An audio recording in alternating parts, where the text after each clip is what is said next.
Usom aka borlar-ku, bilasizmi? Aynan mana shu oq mashinalarni yomon trend qilyaptilar.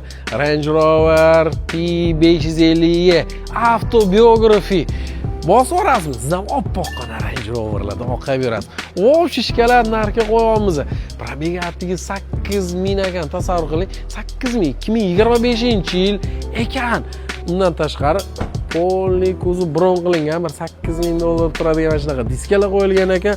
Palon pulli original anaqa zinalargacha qo'yilgan ekan. 8000 yurganda tasavvur qiling, mana 8200 ekan, noto'g'ri bo'lib qolmasin. 25-yil adashmasam yengisi 260 mi 280 ming adashmasam shunaqa.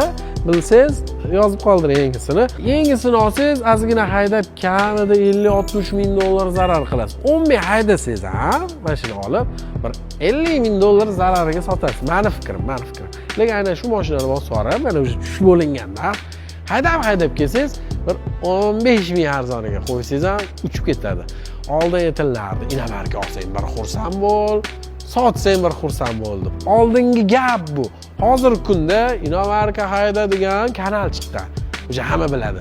Maza qilib oqqanini olasiz, haydaysiz, bo'ldi.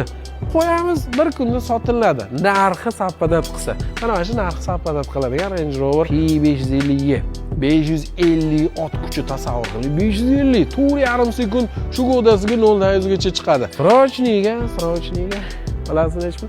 195 mingga bosib olsangiz bo'ladi. Ya'ni maza qilasiz. Shunchaki olib, his qilib haydab ko'rish uchun ham, risk qilishingiz uchun ham menimcha arziydigan narx. Hali haydab keling, 170 ming deb hazillashib qo'yib yuborsangiz, haydab kelgandan keyin sotilib ketadi. 8000 probeg 2025-yil bosib oladi. Aytgancha mana shu kapot bilan krilo yangi detal qo'yilgan ekan. Bo'ldi. O'z uchun ko'rib olasiz, lekin mashina tiniq bo'lib turibdi. Bosib oling jigar.